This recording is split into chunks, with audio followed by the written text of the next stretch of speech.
guys. So, I think today I'm going to talk about what I've been doing in Cambodia since 2020. For those of you that don't know, um, I basically showed up here with no plan. Um, I was teaching English in China, and um, after our contract was up, it was supposed to be done, I think, in April. We were going to go back to Nepal, go back to India, do a little traveling, head back to North America, do a little more traveling over there, and then COVID. And it was like, oh, this is getting weird. Like, obviously, not a lot of people have been through like a huge pandemic like that before COVID. So, yeah, especially since it was like where it all started, it just like got really weird. So we had to go for a visa run, and we decided to go to Thailand. Um, a for a little vacation, and B because Hong Kong was weird as well. So we got to Thailand, and I mean, there's more weird stuff that I'll talk about maybe in another video. That's not what I'm trying to talk about today. Got to Thailand, and it was like, okay, it's a little weird here, but it's not as weird as where we were. So we hung out for a bit, and then we realized, like, this isn't really going to get better right away, is it? So maybe we should just hightail it out um, of China and just like go right to traveling. We didn't pack all of our things. Like our apartment was like still completely like unpacked because this was like January at the time. So we were like, you know what, this will be done in 6 months. We'll stop back after we go to India. So we were in Thailand, and things started getting really a little weird there too, and we were like, okay, Thailand isn't so easy breezy with the visas. Like, what are we gonna do here? Because we don't want to go back to China, and we tried to go to Nepal, but they closed their borders. We tried to go to India, they closed their borders. And by try, I mean like we thought about going and looked it up, and specifically for Nepal, we tried to apply for a visa, and they were like, no, we're closed. So we're like, shoot, what are we gonna do? As I just said, Thailand was pretty strict on their visas, like no overstays. So we looked around and we were like, okay, Cambodia is open. And look at that, it's $20 to fly from Bangkok to Siem Reap, because that's where we were in Bangkok by this point. And yeah, so we hopped on a flight the next day and just showed up here in Cambodia with no plan, no like idea how long we were going to be here for. We just showed up. And honestly, it was like, I feel like it was the universe like guiding us to this beautiful country. I mean, oh my gosh, you guys, it's so beautiful here. The people are just, they're so warm and so friendly. And the food is incredible, as in like the fresh local stuff that you can get here. Like, obviously things grow year round around here. So like, there's different fruit seasons, and just things grow so beautifully here. And they don't use a lot of pesticides, at least from what I've heard. I shop mostly at a local farmers market every week, and I tried to confirm they don't use pesticides. I think most of them don't. So, that's really nice as well. I'm not getting extra chemicals in my food, and it's just a beautiful place to be. So, when we were in Siem Reap, we stumbled upon, I don't know what the little terminology is. We stumbled upon this probiotic drink shop called Give Keeper. And we were like, whoa, what's this? Like, specifically, I was like, whoa, what's this? Because I love like kombucha, things like this, like fizzy drinks are my jam.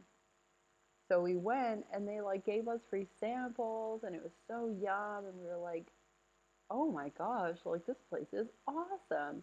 And they were giving a free glass away every day. So I was like, I gotta go every day. I gotta go. And then we met the owners, Adam and Jade, and just the like nicest, warmest people. I think one of the like nicest couples I've ever met in my whole life. Just so like honest and open and just really like kind. And we got to know them and basically like became their friends overnight, at least in my mind. And then, we're having a really good time in Siem Reap, but we are like, hey, like maybe we should like go other places. Like we're just here in Siem Reap, like maybe we should experience the rest of the country. We didn't really want to go to the capital, Phnom Penh, because we were like, city, I'm good. Um, so we came to Kampot, and it was a really cool, like hippie vibe at the time, really chill. People were like smoking weed in cafes, which I thought was really cool. You could get like smoothies, weed smoothies everywhere, weed pizzas and stuff. I thought this is awesome. And just like really nice nature in the surrounding area. The town itself, or the city, I guess, is like pretty charming as well. So we were kind of torn because we wanted to be close to our friends in Siem Reap, but also like we wanted the nature because Siem Reap isn't like, I mean, there's obviously like there's like Angkor Wat, but it's like a park. Like you can't just like go and chill for an. I mean, you can if you have a pass, but anyways, at the time you couldn't get a pass as easily as you can now. It was still easy, but I don't know. I don't know what I'm talking about. So we went back up and to Siem Reap after being in Camp Out for a month, and we asked our friends actually like, we really like your drinks, and it would be really cool if we could like learn to make these drinks. And they were like, yeah, you can learn to make them, and actually like, I mean, I'm condensing the story, but they were basically like, you can just like start a give kefir in Camp Pot. We were like, what, for real? Like, again, it just felt like the universe was like, here you go, flip. So we learned how to make the drinks, and I think it took us about a month. Like, and we were, having fun. Also, it's not like we were working like 12-hour days or something. But we learned how to make the drinks, and we like got all the supplies we needed, and we moved down to Camp Pot with like a giant jug of cultures and like a hopper and all these other things. And we started Give Kiefer. We found our location, which was across the street from CV Cafe, if you've ever been to Camp Pot. And yeah, we got everything ready. It took us like maybe 3 months or so. I think we showed up in like July, maybe beginning of July.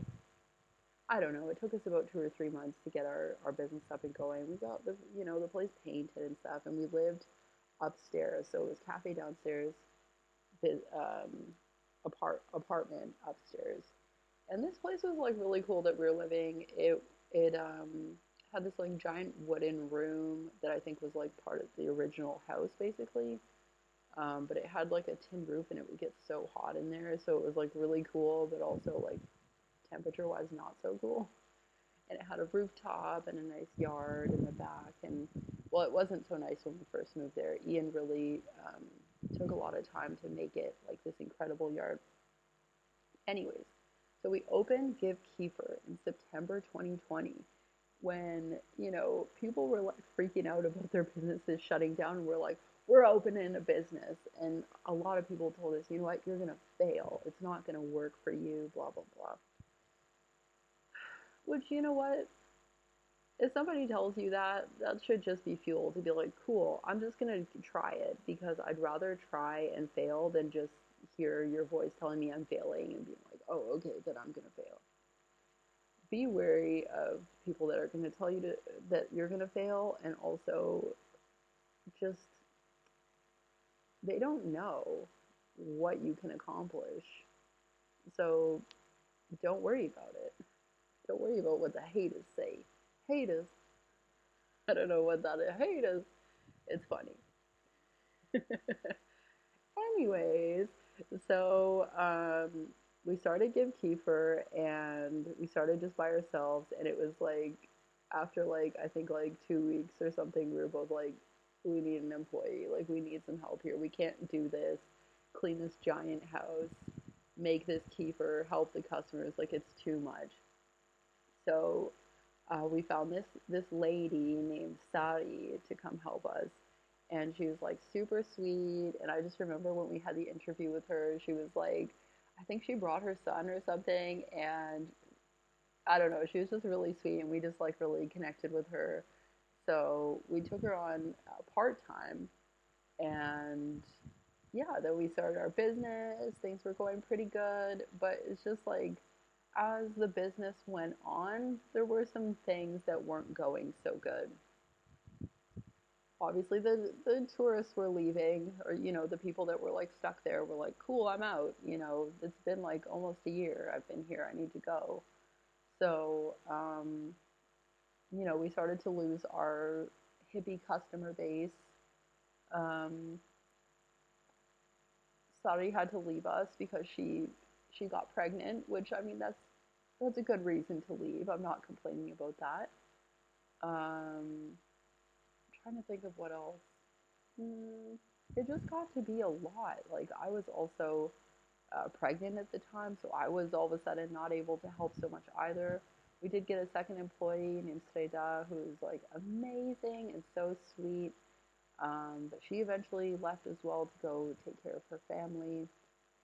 So slowly, slowly, like, the drinks were still really popular, but it just like the business, like the cafe, just like wasn't working.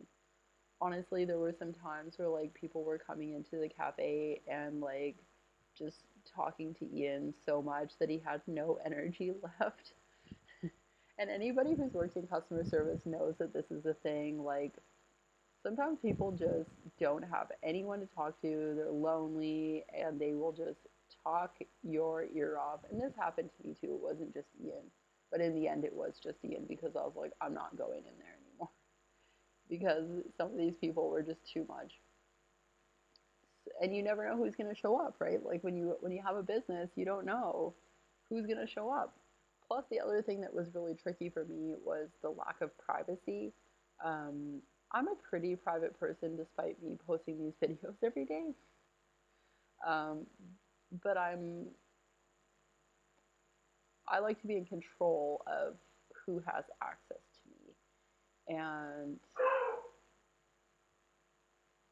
Bernie, I don't like when people just show up at my house and are in my kitchen, like talking to me and like my employees and all of these things. Like, it freaked me out, and I didn't like it, especially like when I had our baby. Like, I was like, this isn't working for me. So we eventually closed down the cafe, but we actually kept making the drinks. And by we, I mean like my partner. um, Kept making the drinks and just doing it by delivery. And this has actually been amazing, because it's a lot more time that he has for us, and like, as in my baby and I, and himself too, I think.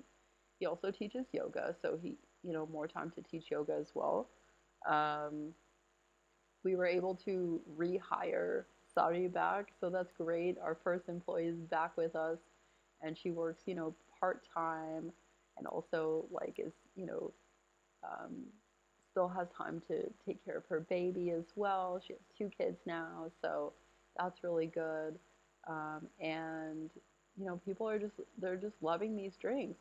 Our friends Adam and Jade, who started Give Kefir and Siem Reap, have now expanded to Phnom Penh, and their business is just going crazy. They're like so professional. They've got like a keg system now, which I think is so cool.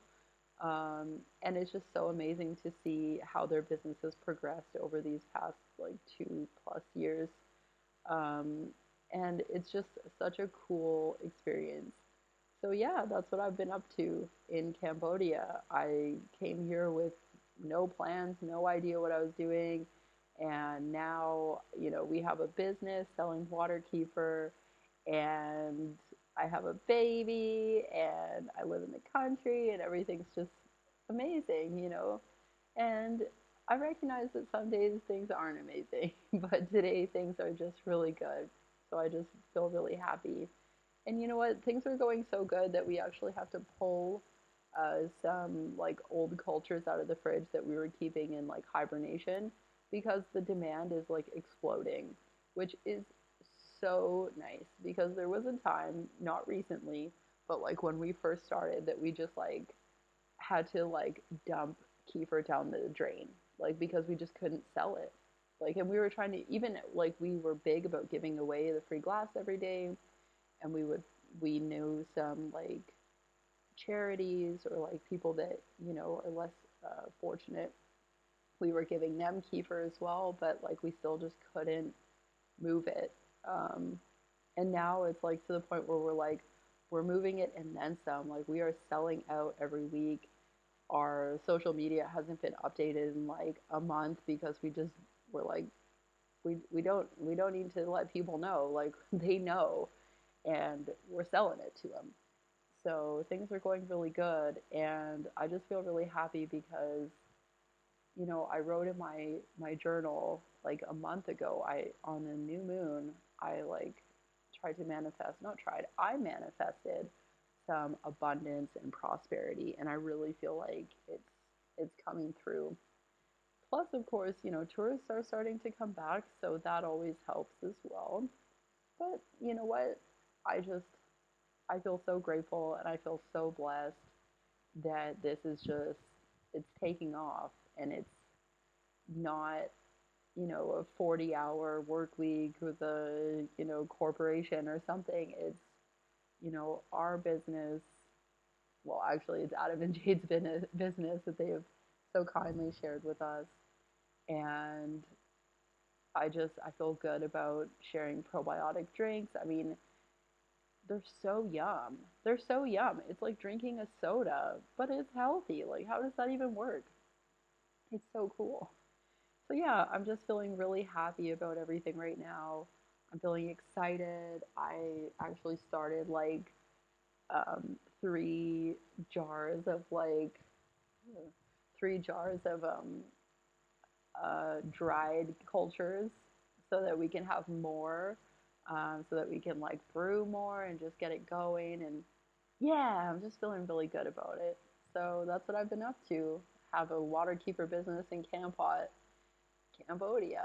Something I honestly never thought about. I never even dreamed that I would be here, but I feel like because I let the universe just guide me and I just kind of went with my intuition and what felt good, I'm here and I'm loving it. So I guess the takeaway message for today is if you're not sure what to do with yourself right now, just surrender. Just go with it. Just listen to your intuition. If you're in touch with your intuition, if you're not, maybe do some journaling, some soul searching, and just let go. Let go of the control and see what happens. Because big things are happening for everyone if you just let go of the control. Awesome, guys. Well, I guess I'll talk to you soon.